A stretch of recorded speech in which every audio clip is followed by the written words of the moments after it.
ব্যান্ডেলের শেষ প্রান্তে এক গ্রাম ছিল। গ্রামটির নাম দেবানন্দপুর। সেই গ্রামে এক চিটেপাড়া ঘরে এক বুড়ি থাকত। বুড়ির কেউ ছিল না। সারাদিন গ্রামে গ্রামে ভিক্ষে করে সন্ধ্যার পর সে বাড়ি ফিরে আসত। আজ থেকে প্রায় 40-50 বছর আগে গ্রামগুলোর যে কী চেহারা ছিল তা আশা করি কাউকে বুঝিয়ে বলতে হবে। গ্রাম তখন গ্রাম ছিল।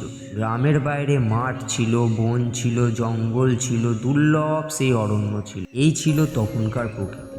সে যাক, বুড়ির ঘরের কাছে একটা মস্ত বড় বট গাছ ছিল, আর সেই বট গাছের ছাওয়ার নিচেই বুড়ির কুঁড়ে ঘর ছিল। আর খুব দুঃখের দিন কাটত তার। ভোরবেলায় উঠে মাঠে গোবর কুড়াতো, তারপর কাঠ কুড়াতো, তারপর দুটো শুকনো মুড়ি ভিজিয়ে খেয়ে ভিক্ষে বের হতো। ভিক্ষে বেরিয়ে দৌড়ে দৌড়ে ঘুরে যা জুটতো তাই খেত। সারাদিন ভিক্ষের সামগ্রী যা জুটতো সেগুলি কাঠ কুটো জেলে ফুটিয়ে খেত। তা ভিক্ষের সামগ্রীর মধ্যে ছিল চাল, ডাল, আলু, বেগুন, এসব একসঙ্গে খিচুড়ির মতো করে খেয়ে পেট ভরত। তারপর মাটির উঠোনে শুয়ে বুড়ি ঘুমিয়ে পড়ত। হঠাৎ একদিন বুড়ির মনে হলো সে যা খায় তাতে তার পেট ভরে না। খেয়ে দিয়ে শুয়ে এক ঘুম দেওয়ার পরই খিদেতে তার পেট চঞ্চন করতে থাকে পেটের ভিতরটা। এই না দেখে বুড়ি ক্রমশ তার খাওয়া বাড়িয়ে যেতে লাগলো। ক্রমে ভাতের হাঁড়ির চেহারা বদল হতে লাগলো। কিন্তু আশ্চর্যের ব্যাপার এই যে সে যতই খেতে লাগলো তার খিদে ততই বেড়ে যেতে লাগলো। কিন্তু তাতেও তার কোনো সুরাহা হলো না। 4 জনের রান্না একজনে খেয়েও পেট ভরাতে পারল না। তাই মনের দুঃখে একদিন গ্রামের 2-4 জন লোককে তার কথা বলেই ফেলল। 4 জনের রান্না একজনে খেয়ে উদ্ধার করতে পারছো না, কি বলছো? তার উপর তোমার মতো বুড়ি মানুষ, এটা তো হতেই পারে না। সবাই শুনে তো অবাক। লক্ষ্মী মাস্টার ছিলেন ওই গ্রামের গুরুমশাই। তিনি বললেন, বেশ, দেখবো তুমি কত খাইয়ে। আজ তুমি ভিক্ষে বের হও না, আজ তুমি আমার বাড়িতে এসো, আজ তোমার নেমন্তন্ন, দেখবো তুমি কত খাও। রাতে লক্ষ্মী মাস্টারের বাড়িতে সে খেতে এলো বুড়ি। কিন্তু আশ্চর্যের ব্যাপার এই যে 4 জনের রান্না যে একজনে খেয়ে নেয়, সে আজকে দুমুঠো মুখে তুলতেই তার পেট ভরে গেল। একজনকার রান্নাও সে খেতে পারল না। লক্ষ্মী মাস্টার বললেন, আসলে কি জানো তো, তোমার মতিভ্রম হয়েছে। বয়স কত হলো? তা ধরো 70। চোখে দেখতে পাও? একেবারেই কানা নয়, কিন্তু কখনো কখনো ঠাউর করতে অসুবিধা হয় বাবা। কিন্তু বাবা বিশ্বাস করো, খেলে পেট ভরে না। ভরবে ভরবে। আসলে কি বলো তো, তোমার মতো বুড়ি মানুষ তো, তাই নিজের ঘরের চাল ডাল ঠিক মতো নাও না। কি বাবা, আমি সারাদিনে যা ভিক্ষে পাই তা কম নয়। এত বড় একটা হাঁড়িতে রেঁধেও আমি আমার পেট ভরাতে পারি না। মাস্টার বলে, কিন্তু তুমি তো এখানে ভাত খেতেই পারলে না। বুড়ি আর কি করে? বুড়ি মনের দুঃখে সে বাড়িতে এসে মাটির উঠোনে আঁচল বিছিয়ে শুয়ে পড়ে।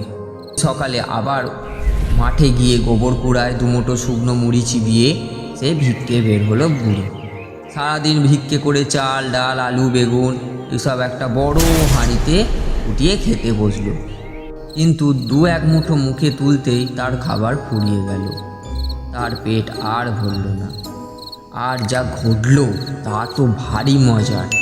বুড়ি যখন খাচ্ছিল তার মনে হচ্ছিল তার কাছ থেকে কে যেন একটা অদৃশ্য হাত এসে তার খাবার মুঠো মুঠো করে তুলে নিচ্ছে। বুড়ি যতবারই হাতটা ঠেলে দিতে লাগলো, হাতটা ততবারই তার খাবারের পাত থেকে খাবার তুলে নিতে লাগলো। বুড়ি বুঝতে পারল না কেনই এমন হলো, আর কেই বা তুলে খেলো। এই কথাটা বুড়ি পরের দিন গিয়ে লক্ষ্মী মাস্টারকে বলল। বলো কি? একটা হাত তোমার পাত থেকে খাবার তুলে নিয়ে খেতে লাগলো, আর তুমি তা বসে বসে দেখলে। তাকে সে কে, চিনতে পারলে তাকে? বুড়ি বলল, না বাবা, অন্ধকারে চিনব কিভাবে? অন্ধকারে কি কিছু দেখা যায়? আর আমার বাড়িতে তো লম্ফ নেই। লক্ষ্মী মাস্টার বলল, বুঝেছি, আমার কথা শুনে মনে হচ্ছে তুমি সত্যি কথাই বলছো। খাবার তোমার কেউ খেয়ে নিচ্ছে। বেশ, তুমি একটা কাজ করো, তুমি আমার এই লম্ফটা নিয়ে যাও, আর এটা আজকে রাতে জেলে খেতে বসবে। দেখি সে কিভাবে আসে। লক্ষ্মী মাস্টারের কথা মতো চিমনিটা জেলে খেতে বসলো, কিন্তু কই কেউ তো এলো না। কোনো মানুষ নয়, কোনো বাঁদর নয়, এমনকি কোনো কুকুরও এলো না। আর বুড়ি যা রান্না করেছিল তা সবই ফেলা গেল, কারণ আলো জেলে খাওয়ার ফলে কেউ তার খাবার খেতে আসলো না। বুড়ি আগের মতো যেরকম খেত সেরকমই খেয়ে তার পেট ভরে গেল। এরপরই বুড়ি রোজ কম করে রান্না করতে লাগলো আর আলো জেলে খেতে লাগলো, কিন্তু কাউকে আসতে আর দেখা গেল না। কিন্তু একটা মুশকিল এলো, বুড়ি যেদিনই তেলের অভাবে আলো জ্বালতে পারতো না, সেদিনই সে তার খাবার খেয়ে চলে যেত। এইভাবে বেশ কয়েক মাস কেটে যাওয়ার পর হঠাৎ একদিন রাত্রিবেলায় গ্রামে সবাই শুনতে পেল একটি করুণ কান্নার সুর। এ যেন ইনিয়ে বিনিয়ে আনাচে কানাচে ঘুরে বেড়াচ্ছে আর বলছে, বুড়িকে কে বুদ্ধি দিলি রে, আমি মরে গেলাম তা সর্বনাশ। গ্রামের সব লোকেরা বলা বলি করতে শুরু করলো, রাতের বেলায় কে কেঁদে কেঁদে বেড়াচ্ছে আর অভিশাপ দিচ্ছে। এক জ্যোৎস্নার রাতে লক্ষ্মী মাস্টার কি একটা কাজে যেন বাইরে বেরিয়েছিল, আর রাত তখন 1টা হবে। তিনি দেখতে পেলেন এক কুলোর ওপর কি একটা বিচ্ছিরি মার্কা মূর্তি চেহারা মানবাকৃতি ভেসে ভেসে বেড়াচ্ছে বাতাসে, কপাল চাপড়াচ্ছে আর সারা গ্রাম পরিক্রমণ করছে। আমি মরে গেলুম খিদেতে, তার সর্বনাশ হোক, সর্বনাশ হোক তার। মশাই গ্রামে অনেকের কাছে প্রত্যক্ষ করল। লক্ষ্মী মাস্টার তার বউ অনেক ঠাকুর দেবতা ওঝা ওঝি করল, কিন্তু কিছুতেই তা থামল না। এইভাবে কয়েক মাস কেটে যাওয়ার পর হঠাৎ একদিন এক ঝড় জলের রাতে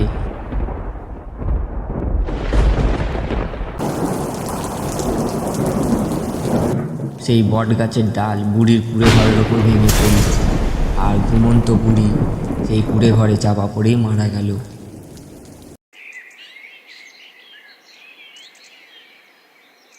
আর বলতে নেই, সেই রাতের পর থেকেই এই কিম্ভূতকি মার্কা আওয়াজটা আর পাওয়া গেল না।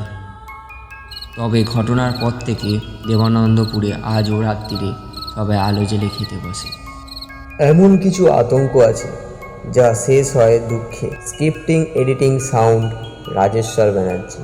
শুনছিলে ষষ্ঠীপদ চট্টোপাধ্যায়ের গল্প অদৃশ্য হাত। হন্টেড বাংলা চ্যানেলটিকে সাবস্ক্রাইব করে ভিডিওটি শেয়ার করে দিন আর লাইক করে দিবেন। ধন্যবাদ।